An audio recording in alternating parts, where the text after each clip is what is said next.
മഹാലക്ഷ്മി സീരിയലിൻ്റെ latest episode റിവ്യൂയിലേക്ക് എല്ലാ കൂട്ടുകാർക്കും സ്വാഗതം. കരുണ ആകെ ദേഷ്യത്തോടു കൂടി റൂമിൽ വന്നിട്ട് അച്ഛൻ എന്ന് പറയുന്നവനുണ്ട്. വെറുതെ ആശിപ്പിക്കുകയല്ലാതെ വേറൊന്നും ചെയ്യാൻ പറ്റില്ല. ഇപ്പം വിളിച്ച് വയറ് നിറയെ കൊടുക്കണം എന്ന് പറഞ്ഞിട്ട് പ്രതാപനെ ഫോൺ ചെയ്യണം കേട്ടോ.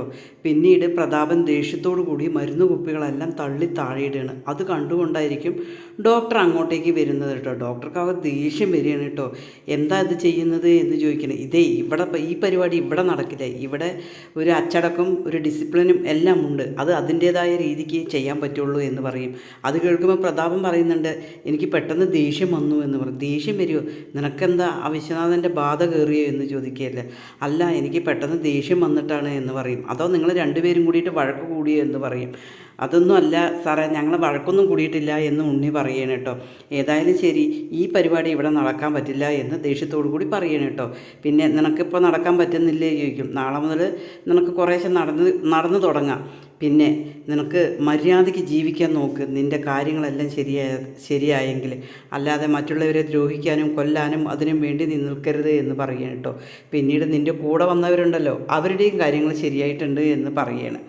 പിന്നീട് ഡോക്ടർ അങ്ങോട്ടേക്ക് പോയതും തന്നെ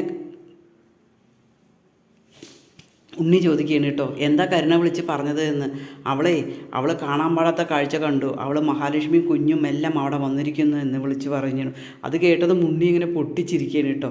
നിങ്ങളല്ലേ കാര്യം ഏറ്റെടുത്തിരിക്കുന്നത്, അതപ്പോൾ അങ്ങനെ തന്നെ ആവുള്ളൂ എന്ന് പറയും. നീ കളിയാക്കതടാ എന്നിങ്ങനെ പറഞ്ഞ് ദേഷ്യപ്പെടുകയാണ് കേട്ടോ. നിങ്ങളൊരു കാര്യം ഏറ്റെടുത്ത് കഴിഞ്ഞാൽ അങ്ങനെ തന്നെ പറ്റുള്ളൂ, അല്ലാതെ വേറെ ഒന്നും സംഭവിക്കില്ല എന്ന് പറയും. ഞാൻ എൻ്റെ മോളുടെ സന്തോഷത്തിന് വേണ്ടിയിട്ടല്ല, നിനക്കും കൂടിയിട്ട് വേണ്ടിയിട്ടാണ് എന്ന് പറയും. നീ എൻ്റെ മോളുടെ എല്ലാം പിന്നെ നമ്മുടെ സ്വർണവും അതുപോലെ സ്ഥലവും എല്ലാം എഴുതി വാങ്ങിയില്ലേ എന്ന് ചോദിക്കും. നിങ്ങളുടെ മകളെ സഹിക്കണം എന്നുണ്ടെങ്കിൽ അത്രയും വളർത്തു ദോഷമുള്ള മകളാണ് നിങ്ങളുടെ, അവളെ സഹിക്കണം എന്നുണ്ടെങ്കിൽ അതല്ല അതിൽ കൂടുതലും വേണം എന്ന് പറയും. എടാ, അവൾക്ക് ഞാൻ കുറേ സ്വർണം കൊടുത്തിരുന്നല്ലോ, അതൊക്കെ നിങ്ങളുടെ മകൾ ലോക്കറിൽ വെച്ചിരിക്കുകയാണ്, അതെങ്കിലും വിറ്റ് നിൻ്റെ അണ്ണാക്കിലിട്, എന്നിട്ട് നീ അവൾക്കൊരു മസാല ദോശ പോലും വാങ്ങി കൊടുക്കുന്നുണ്ടോ എന്ന് ചോദിച്ചു നോക്ക് മോളോട് പറയും. ഓ, അതിൻ്റെ കാര്യമൊന്നും പറയണ്ട, ആ കണക്കൊക്കെ ഉണ്ടാവുമല്ലോ എന്നിങ്ങനെ പറയണം കേട്ടോ. വണ്ടിയിൽ എണ്ണ അടിക്കണതിനും കൂടി കണക്ക് പറയണം എന്ന് പറയും. മിണ്ടാതിരിക്കടാ എന്ന് പറഞ്ഞിട്ട് പ്രതാപനും ഉണ്ണിയും കൂടി ദേഷ്യത്തോട് സംസാരിക്കണം കേട്ടോ. അതേസമയം ഉണ്ണി പറയുന്നുണ്ട്, നിങ്ങൾ എന്ത് പറഞ്ഞോ അതെല്ലാം ഞാൻ തിരിച്ച് പറയും, എൻ്റെ അച്ഛനെ നിങ്ങളല്ലേ കൊന്നത് എന്നിങ്ങനെ ചോദിക്കുകയാണ് കേട്ടോ. അതിന് ശേഷം പ്രതാപ് ദേഷ്യപ്പെട്ടിട്ട് അവർ രണ്ടുപേരും കൂടിയിട്ട് ദേഷ്യപ്പെട്ടിട്ട് പോവുകയാണ് കേട്ടോ. പിന്നീട് ഡോക്ടർ വാമദേവനും മേഘനാഥനും കൂടി ഇങ്ങനെ പിടിച്ച് നടത്തുകയാണ് കേട്ടോ. അതേസമയം വാമദേവൻ പറയുന്നുണ്ട്, എടാ നീ സുഖമില്ലാതെ കിടക്കുകയാണെങ്കിലും ഭയങ്കര വെയിറ്റായിരുന്നു, എന്നെക്കൊണ്ട് പറ്റുന്നില്ല എന്നിങ്ങനെ പറയണം. ആ സമയത്താണ് ഡോക്ടർ വരികയാണ് കേട്ടോ.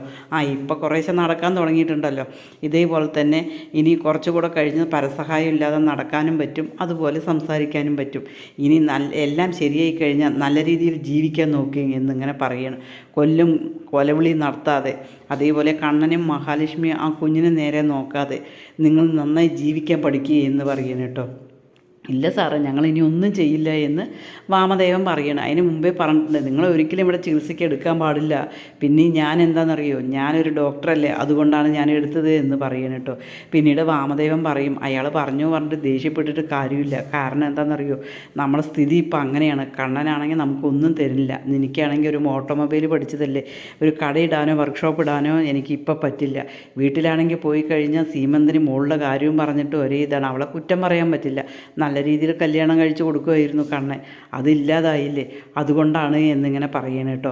പിന്നീട് ദുർഗ ഇങ്ങനെ കുഞ്ഞിനെ കൊഞ്ചിപ്പിച്ച് കൊണ്ടിരിക്കുകയാണ് കേട്ടോ.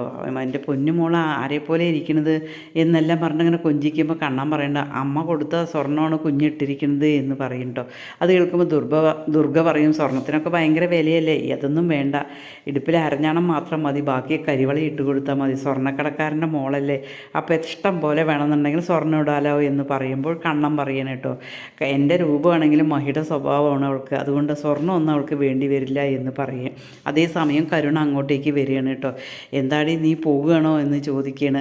അവിടെ നിൻ്റെ അച്ഛനില്ലേ ചോദിക്കും. ഉണ്ട് എന്ന് പറയണം കേട്ടോ. അതേസമയം കണ്ണൻ പറയാണ്, നീ പിന്നെ ഇപ്പം എന്തിനാണ് നീ പോണത്, അല്ല മോളെ, അവൾക്ക് നിങ്ങൾ വന്നതുകൊണ്ട് ദേഷ്യമാണ്, അത് കാണാൻ സഹിക്കാൻ പറ്റാതെയാണ് പോകുന്നത് എന്ന് ദുർഗ പറയണം കേട്ടോ. ഒന്നും അല്ല അമ്മ, അമ്മ എങ്ങനെ മാറി അതുപോലെ തന്നെയാണ് ഞങ്ങളും മാറിയത് എന്നിങ്ങനെ പറയണം കേട്ടോ. പിന്നീട് കരുണ പോകാൻ നേരത്ത് കണ്ണം പറയാണ്, ഓണമൊക്കെ ആയിട്ട് ഞങ്ങൾ ഓണം കഴിഞ്ഞ് ഇവിടെ വരും, നീയും നിൻ്റെ സ്വഭാവം നല്ലപോലെ പോലെയാണെങ്കിൽ നിന്നോട് ഞാൻ ക്ഷമിച്ചു, അതുകൊണ്ട് മറ്റുള്ളവരോട് അതുപോലെ ക്ഷമിക്കണം എന്നില്ല എന്നിങ്ങനെ പറയും. പെട്ടെന്ന് തന്നെ കരുണ ചോദിക്കും, അച്ഛനെ കേസ് ഇതാക്കി കഴിഞ്ഞ് കഴിഞ്ഞാൽ ജയിലിലേക്ക് കൊണ്ടുപോകുമോ എന്ന് ചോദിക്കും. പിന്നെന്താ, നിന്നോട് ഞാൻ ക്ഷമിച്ചു പറഞ്ഞിട്ട് ഒരിക്കലും എൻ്റെ അച്ഛനെ കൊന്ന ആ രാത്രി ഞാൻ ഒരിക്കലും മറക്കില്ല, അതുകൊണ്ട് വാമദേവനെയും പ്രതാപനെയും ഞാൻ വെറുതെ വിടില്ല എന്ന് പറയണം കേട്ടോ. പിന്നെ നീ നിൻ്റെ ഭർത്താവിനോട് കാര്യങ്ങളെല്ലാം പറഞ്ഞ് മനസ്സിലാക്കിക്കോ എന്ന് പറയണം. അതിന് ശേഷം പോവുകയാണ്. പോകണ്ടെന്ന് അവർ പറയണ്ടില്ല, ഞാൻ പോവുകയാണ് എന്ന് പറഞ്ഞിട്ട് പോവുകയാണ് കേട്ടോ. പിന്നീട് മഹി ചോദിക്കുന്നുണ്ട്, എടി നീ സമയത്തിന് നിനക്ക് വല്ല പ്രശ്നങ്ങളുണ്ടോ, ഡോക്ടറെ കാണാറുണ്ടോ, മരുന്നൊക്കെ കഴിക്കാറുണ്ടോ എന്ന് ചോദിക്കുമ്പോൾ ഉണ്ട് ലക്ഷ്മി, ഞാൻ മുത്തശ്ശിയെയും വിളിച്ചിട്ട് പോകുന്നുണ്ട് എന്ന് പറഞ്ഞിട്ട് കരുണ പോവുകയാണ് കേട്ടോ. പിന്നീട് കരുണ നേരെ ആശുപത്രിയിൽ പോവുകയാണ്. പ്രതാപനെ കണ്ടതും തന്നെ നല്ല പോലെ കരുണ പ്രതാപനെയും ഉണ്ണിനെ ഇട്ടൊരു വഴക്ക് പറയണം കേട്ടോ. ഉണ്ണി പറയുന്നുണ്ട്, നിൻ്റെ അച്ഛനല്ലടി ചെയ്തത്, അതിങ്ങനെ ആവുള്ളൂ, നിങ്ങളൊന്ന് പോയി നോക്ക്, അമ്മ അവിടെ ആ കുഞ്ഞിനെ കൊഞ്ചിക്കുന്നതും അവരുടെ സന്തോഷം എനിക്കിത് വിധിച്ചിട്ടില്ലല്ലോ എന്ന് പറഞ്ഞിട്ട് പ്രതാപനോട് ഉണ്ണി വഴക്കിടുകയാണ് കേട്ടോ. പിന്നീട് മഞ്ജു സാഗറും കൂടിയിട്ട് പുറത്ത് പോയിരിക്കുന്ന സമയത്ത് ലേഖ വിളിച്ചിട്ട് പറയണം കേട്ടോ, മഹി കുഞ്ഞിനെയും കൊണ്ട് അങ്ങോട്ടേക്ക് പോയി എന്ന്. അത് കേൾക്കുമ്പോൾ തന്നെ മഞ്ജുവിനാകെ ദേഷ്യം വരും കേട്ടോ. ഈ ചേച്ചി എന്തിനാണ് അങ്ങോട്ടേക്ക് പോയത്, അവിടെ ശത്രുക്കളല്ലേ എന്ന് പറയണം. പിന്നെ സാഗറോട് പറയണം, എത്ര പറഞ്ഞാലും കേൾക്കില്ല, അവരെന്തെങ്കിലും ഒരു അവസരം വന്നു കഴിഞ്ഞാൽ അവിടെ പ്രശ്നം ഉണ്ടാക്കും, എനിക്ക് പേടിയാവുന്നു എന്ന് പറയണം കേട്ടോ. സാഗർ പറയണം. സാഗറിനോട് മഞ്ജു പറയണ്ട, എന്തായാലും ശരി ഞാൻ അവിടെ പോവുകയാണ്, ഇനി നമുക്ക് കുറച്ച് ദിവസം അവിടെ നിൽക്കാം എന്ന് പറയണം. ഞാൻ എന്തായാലും ഇല്ല, നീ ഈ ഒരു കുഞ്ഞിൻ്റെ അമ്മയാകാൻ പോണതാണ്, അവിടെ നിന്ന് കഴിഞ്ഞാൽ പ്രശ്നമാവില്ലേക്കില്ല, നിന്നെ പിരിഞ്ഞിരിക്കാനും എനിക്ക് പറ്റില്ല എന്ന് പറയണം സാഗർ ഇട്ട്. ഇല്ല, നമുക്ക് രണ്ടു പേർക്കും കൂടി അവിടെ പോയി നിൽക്കാം, പിന്നെ ഇനി എന്നെ എന്തെങ്കിലും ചെയ്തിട്ടുണ്ട് പറഞ്ഞാൽ മാർക്കോ അവരെ നല്ല പോലെ കൊടുക്കുമെന്ന് പറയണം കേട്ടോ. പിന്നീട് അവർ നേരെ അങ്ങോട്ടേക്ക് പോകാൻ വേണ്ടി നിൽക്കുകയാണ്. അതേസമയം അനന്തു ലേഖയോട് ചോദിക്കുന്നുണ്ട് കേട്ടോ, നീയേ മനഃപൂർവ്വമല്ലേ വിളിച്ച് പറഞ്ഞത്, മഞ്ജു അവിടെ പോയി വഴക്കുണ്ടാക്കാൻ വേണ്ടിയിട്ട് മാത്രമല്ലേ നീ അങ്ങനെ വിളിച്ച് പറഞ്ഞത് എന്ന് ചോദിക്കാൻ കേട്ടോ. ലേഖ ഒന്നും മിണ്ടുന്നില്ല കേട്ടോ. ലേഖയ്ക്കറിയാം മഞ്ജു പോയി കഴിഞ്ഞാൽ അവിടെ ഭയങ്കര പ്രശ്നം ഉണ്ടാവും എന്നുള്ളത് ലേഖയ്ക്കറിയാം, അതാണ് ലേഖ അങ്ങനെ പറഞ്ഞത് കേട്ടോ.